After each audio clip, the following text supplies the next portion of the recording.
In this episode, I'm going to walk you through what top leaders actually said in Davos, how the old globalization model worked and why it may be breaking down, the new tools they are pushing, things like central bank digital currencies, tokenization of assets, and tighter control over capital flows. And finally, what all this might mean for regular investors and for crypto. Let's start with Davos itself. What actually happened there?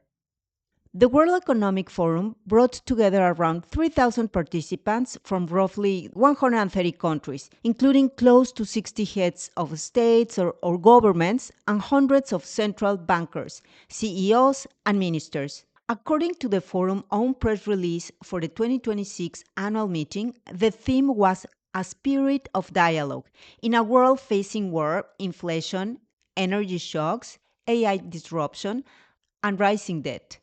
So when you hear YouTube titles like The Start of a New World Order, there is a kernel of truth. These people are not just talking about micro issues like quarterly earnings. They are talking about how to manage a world where global trade is fragmenting into blocks, trust between major powers is collapsing, and technology, especially AI and digital money, is giving them new tools to control or at least monitor capital. Let me quote one example.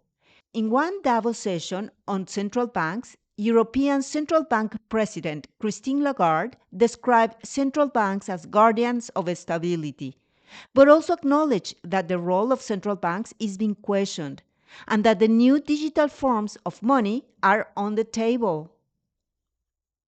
In another conversation, major asset management and banking CEOs talked about tokenization, turning real world assets into digital tokens that trade 24/7 as the next big infrastructure shift in finance. So, the first point I want to make is the public record already shows that the most powerful financial actors are preparing for a more fragmented world, and they are explicitly exploring more programmable money and more data driven control over capital. Before we talk about what's falling, we have to understand what existed. After World War II, the global economic system was rebuilt around a few key pillars. Historians call this the Bretton Woods system and later the dollar based order. Here is the simple version. The United States ended up with the strongest economy and the most powerful military. The dollar became the main reserve currency, and through the so called petrodollar system, the main currency used to price and pay for oil. Western Europe focused on rebuilding industry and building welfare states, trading some military independence for access to US security and markets. Japan kept interest rates very low for decades and became a huge buyer of US government bonds, helping to keep global liquidity flowing. Later, China became the factory of the world, specializing in manufacturing exports as it is integrated into global supply chains in the 1990s and 2000. In practice, that meant one thing: globalization. Companies moved production to where labor was cheaper, goods traveled across continents in container ships, and capital could move across borders much faster than people. The World Economic Forum itself has spent decades championing this model, arguing that freer trader and free capital flows will lift living standards. And of course, there were trade offs. In the US and parts of Europe, a lot of manufacturing jobs disappeared, hollowing out of the middle class and creating regions that never really recovered. Wealth and corporate profits became more concentrated, especially in finance and technology sectors that benefited most from global scale. So when people now saying globalization has failed the West or failed American workers, they are pointing at these very real imbalances that mainstream economists and even central bankers now openly talk about.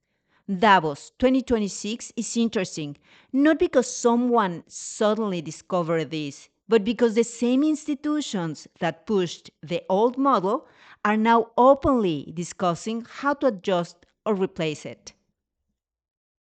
Now, let's talk about what's breaking. Several trends came together in the last decade: geopolitical shocks, Russia's invasion of Ukraine, tensions over Taiwan, and conflicts in the Middle East have made countries wary and relying on rivals for energy or key components. Pandemic supply shocks, COVID 19 exposed how fragile long global supply chains can be when factories or ports shut down. Weaponization of finance, sanctions on countries like Russia and Iran show that if you rely on the dollar system and Western banks, that dependence can be used as a weapon. This has triggered a wave of what policymakers politely call reshoring, nearshoring, or friendly shoring, basically moving production back home or to politically friendly countries. At Davos 2026, panels on economic security and resilient supply chains highlighted exactly this shift. Governments now talk about security and resilience as much as they talk about efficiency. If you notice, you also see the new interesting coalitions forming. Expanded BRICS grouping pushing for more trade in their own currencies and exploring alternatives to dollar based payment systems. Western alliances are trying to secure critical minerals, semiconductors, and clean energy supply chains through friendlier partners. So instead of one big global market, we are moving towards a world of overlapping blocks, with more controls on trade, on technology, and eventually on capital flows. The important point for us as investors is when the world fragments, information and control become more valuable than pure scale. That's where digital money, tokenization, and data driven surveillance enter the picture. And that's what a lot of Davos conversations were really about. Now, I want to introduce a simple mental model of the power structure in modern finance. It's inspired by work from various analysts and authors, including people like Simon Dixon, who talk about financial industrial complex, but I'm going to keep it very high level and to the point.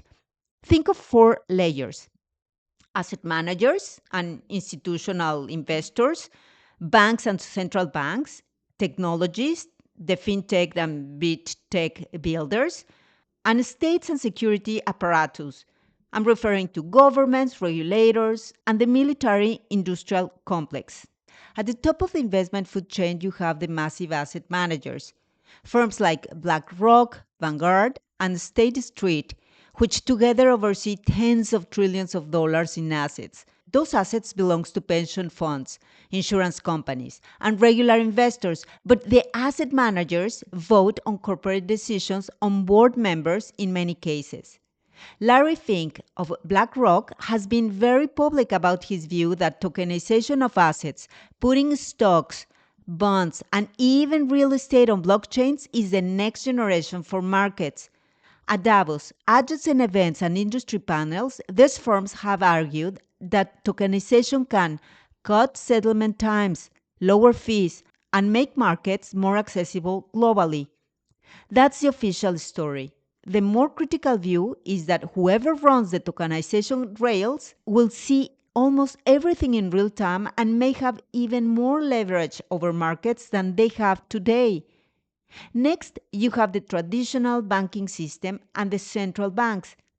Central banks like the US Federal Reserve and the European Central Bank and others at Davos 2026 openly discuss central bank digital currencies or CBDCs as a response to both private stablecoins and the risk of money being privatized. One European central bank governor described the privatization of money as a major threat and presented CBDCs, the central bank of digital currencies, as the official answer, a way for central banks to issue programmable digital money that can coexist with cash and commercial bank deposits. From the perspective, CBDC, the central bank of digital currencies, keep them at the center of the monetary system, help them track flows more precisely, and potentially allow very targeted monetary policy, for example, stimulus with an expired date or spending limited to certain types of goods. Commercial banks, meanwhile, you can imagine, are nervous about being cut out if people can hold money directly with central banks or in high yielding stablecoins. Executives like JP Morgan CEO Jamie Dimon have repeatedly argued that banks should remain central and that they want strong Western alliances, strong NATO, and a rules based system that protects the current order. NATO is the North Atlantic Treaty Organization. This is a political and military alliance of 32 countries in Europe and North America that work together to defend each other and protect their peoples, freedom and security. Then you have the technologists. Everyone from big tech cloud companies to crypto platforms to AI developers. They don't necessarily care which flag is on top. What they want is access to data, regulatory clarity, and frankly, government contracts and partnerships.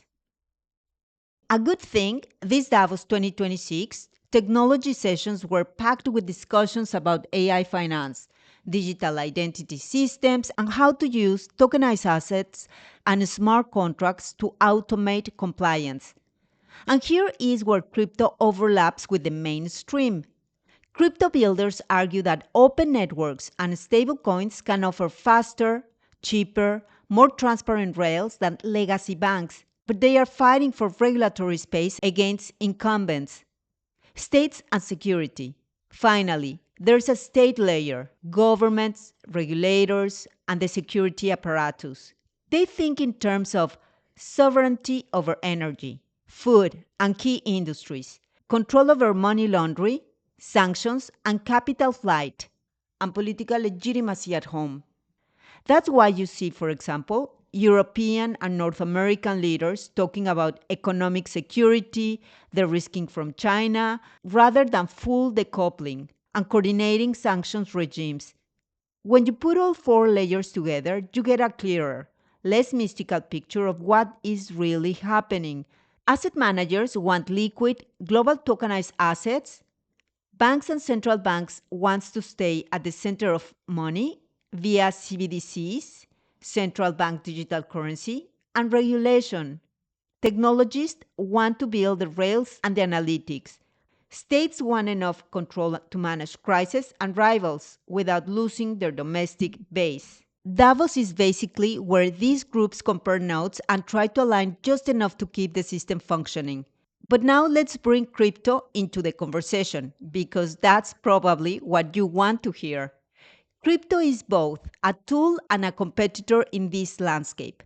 On one hand, large institutions are exploring tokenization using permissioned blockchains, often not the same open networks retail crypto investors care about. On the other hand, regulators in the US and Europe have increasingly treated certain crypto businesses and stablecoins as systematic enough to regulate closely, especially after episodes like the collapse of big offshore exchanges and algorithmic stablecoins.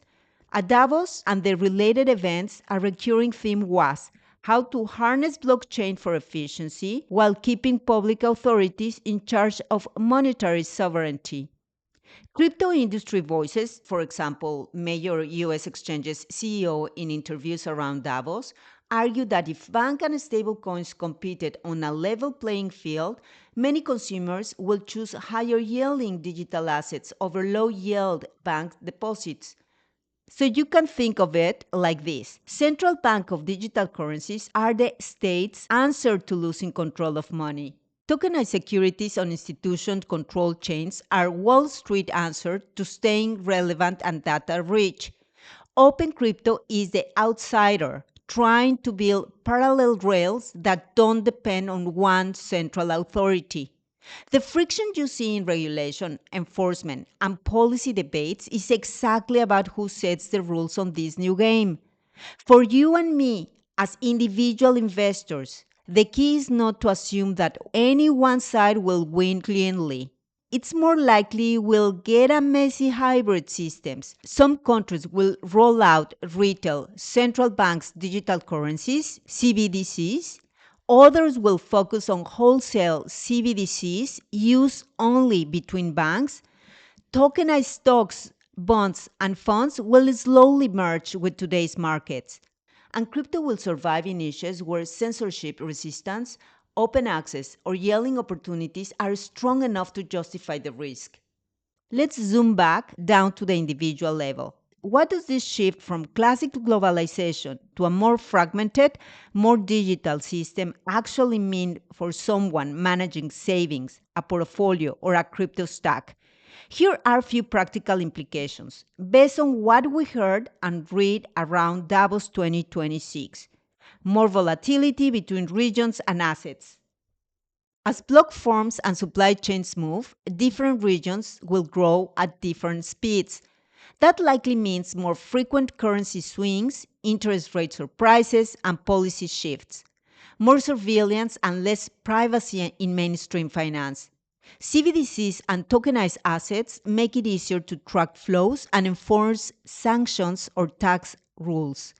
While government emphasize crime prevention and efficiency, the same tools can also enable fine-grained control, greater pressure on banks' traditional business model. If stablecoins, tokenized funds, or fintech apps offer better yields or user experience, banks will either have to compete or rely on regulation to defend their position. A barbell of opportunity and risk in crypto. On one side, there may be more regulator, institution friendly crypto products integrated with banks and brokerages. On the other, there will always be higher risk, more experimental protocols trying to stay outside the system. My personal take, and this is my opinion, not advice, is that the big story is not that globalization is dead. The more realistic story is a messy, negotiated adjustment where powerful actors use new technology to preserve as much control as they can, while markets and voters push back at the edges. If you understand that dynamic, you are less likely to be scared by every headline and more likely to ask the right questions. Who benefits from this new tool? What problem does it really solve from them and from me? And how concentrated is the power around it? So, to wrap up, Davos 2026 is a very public gathering where central bankers, CEOs, and heads of state admitted that the old form of globalization is under strain and that they are actively building new financial infrastructure. The tools on the table: central banks of digital currencies, tokenized assets, AI driven risk and compliance are powerful. Used one way, they can make finance cheaper and more efficient. Used another way, they can tighten control and reduce privacy. Crypto sits right in the middle of this tension, both as an input to the new system and as an escape valve from it. Last but not least, everything I've shared in this episode is my personal opinion based on publicly available research and sources such as the World Economic Forum 2026 annual meeting materials, central bank speeches, and mainstream financial news outlets. It is intended for educational and informational purposes and does not constitute financial investment or legal advice. If you found this helpful, let me know in the comments which part would you like me to deep dive next. Thanks for listening, subscribe, and I'll see you in the next episode.